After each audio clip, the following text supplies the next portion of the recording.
জয়ের পরে করেনি। জয়ের আগে আমাকে যোগাযোগ করেছে। যখন দেখছে যে নির্বাচনে একেবারেই মানে নিশ্চিতভাবেই এখানে স্বতন্ত্র হিসেবে আমি জয়ী হতে যাচ্ছি। আমাকে তো শুধুমাত্র আমার আসনে প্রতিদ্বন্দ্বীর সঙ্গে লড়তে হয় নাই। বিএনপি এখানে সর্বশক্তি দিয়ে আমার বিরুদ্ধে নেমেছিল। সরকার যদি ভালোয় ভালোয় আমাকে আলোচনার ফল দেয়, আমার মানুষের কাছে গ্যাস যাবে। আর যদি সরকার সেটা না দিতে চায়, ঢাকা সিলেট হাইওয়ে তো আছে। আমি যেটা করেছি আমি আমার দেশের জন্য করেছি, আমি দেশের মানুষের জন্য করেছি। ৫ই অগস্টের আগে আপনি ভিডিও ফুটেজ গুলো দেখবেন, একমাত্র নোন ফেস কোন দল থেকে আপনি আমার চেহারা দেখেছেন। আমি ১ তারিখ, ২ তারিখ, ৩ তারিখ, ৪ তারিখ, ৫ তারিখ ২৪ সাল অগস্ট মাস আমি মাঠে ছিলাম। এখনো ভিডিওগুলো আছে, সবার কাছে আছে। তো আমি যা করেছি আমার মানুষের জন্য করেছি। আমি ভবিষ্যতেও যা করব আমার মানুষের। জয়ের পরে করেনি। জয়ের আগে আমাকে যোগাযোগ করেছে। যখন দেখছে যে নির্বাচনে একেবারেই মানে নিশ্চিতভাবেই এখানে স্বতন্ত্র হিসেবে আমি জয়ী হতে যাচ্ছি। তখন যোগাযোগ করেছে, বলেছে তাদের সঙ্গে বসলে ভালো হবে। আরো বড় কিছু পাবো। মানে এমপির চেয়েও বড় কিছু পাবো। মন্ত্রিত্ব আর কি হতে পারে? আমি না বলে দিয়েছি। আমি বলেছি ১২ তারিখের পর যদি কথা হয় ১২ তারিখের পর হবে। গতকালকে রাতেও দেখলাম কেউ ফোন দিয়েছে। হয়তো অভিনন্দন জানানোর জন্যই দিয়েছে। জানি না আমি। তবে সেই ব্যাপারে আসলে আমার কোনো আগ্রহ নেই। আমি তাদের প্রত্যেকের কাছে ঋণী। এমনকি আমি বলছিলাম যে যারা আমাকে ভোট দিয়েছে, যারা আমার পেছনে শ্রম দিয়েছে, যারা দিনের পর দিন, রাতের পর রাত না ঘুমিয়ে কাজ করেছে এবং যারা আমাকে অর্থ সাহায্য করেছে, যারা মোটামুটি আমার এই মাঠটাকে গত ১.৫-২ বছর ধরে প্রস্তুত করেছে। আমার এই ইলেকশনের প্রস্তুতি কিন্তু ২২ দিন বা ২৫ দিনের প্রস্তুতি না। এই প্রস্তুতি আমার ৫ই অগস্টের পর থেকে আমি প্রতি সপ্তাহে অন্তত ৪-৫ দিন এলাকায় থাকতাম।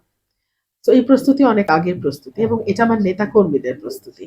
সো এই জয়টা আমার না, এই জয়টা আমার ভোটারের। আর যারা আমাকে ভোট দেয়নি, আমার ব্যাপারে অশালীন কুৎসিত মন্তব্য করেছে বিএনপির পদধারী নেতারা, আমি তাদের কাছেও কৃতজ্ঞ। কারণ তারা যদি এতটা কদর্য আচরণ না করত, তাহলে হয়তো আমি এত ভোটের ব্যবধানে জিততাম না। মানুষ ব্যালটে তাদের সমস্ত অন্যায়, অবিচার, অকৃতজ্ঞতা সবকিছুর জবাব দিয়ে দিয়েছে।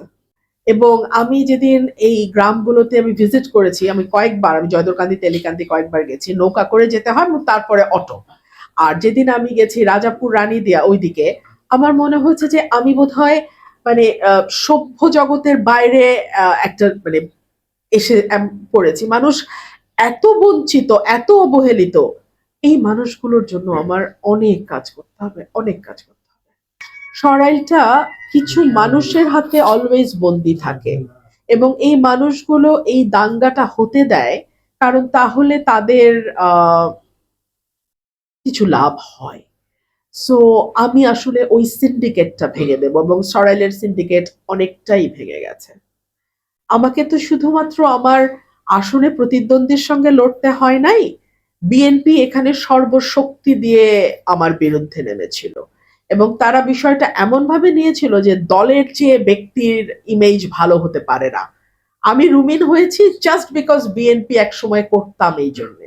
সো তারা বলেছিল যে রুমিনকে হারাতেই হবে এবং সদরের যিনি বিএনপির ক্যান্ডিডেট, তার সঙ্গে তো আগেই আমার মামলা মোকদ্দমা হয়েছে দুটো ইউনিয়ন নিয়ে এবং সেই মামলায় আমি জিতেওছি।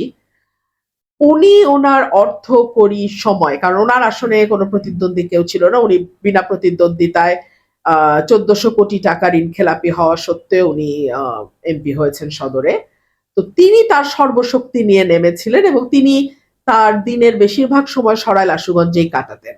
আর বাকি সময় সরাইল আশুগঞ্জের যিনি দলীয় প্রার্থী তিনি সদরে কাটাতেন। সো এটা মোটামুটি একটা বিরাট সিন্ডিকেট এগেইনস্ট রুমিন। কিন্তু দেখুন, মানুষের শক্তির কাছে সকল কিছু তুচ্ছ। প্রশাসন তুচ্ছ, দল তুচ্ছ, সিন্ডিকেট তুচ্ছ, টাকা তুচ্ছ। মানুষের শক্তিকে আপনাকে স্যালুট করতেই হবে আপনি যদি রাজনীতি করেন। আমি সরকারের সঙ্গে আলোচনা করব। সরকার যদি ভালোয় ভালোয় আমাকে আলোচনার ফল দেয়, আমার মানুষের কাছে গ্যাস যাবে। আর যদি সরকার সেটা না দিতে চায়, ঢাকা সিলেট হাইওয়ে তো আছে।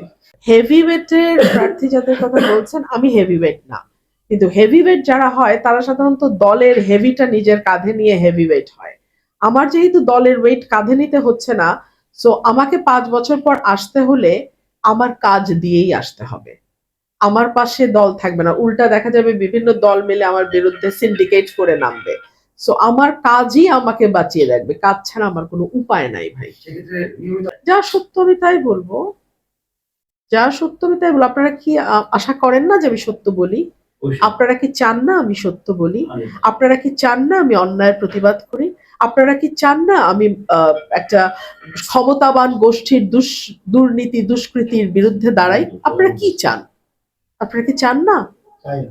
আমি মানুষের পক্ষে ছিলাম, আছি, থাকবো। মানুষ আমাকে এত দূর এনেছে, আমি কোনো শক্তির জোরে এত দূর আসি নাই। এটা আমার মানুষের কাছে ঋণ, মানুষ আমাকে এনেছে।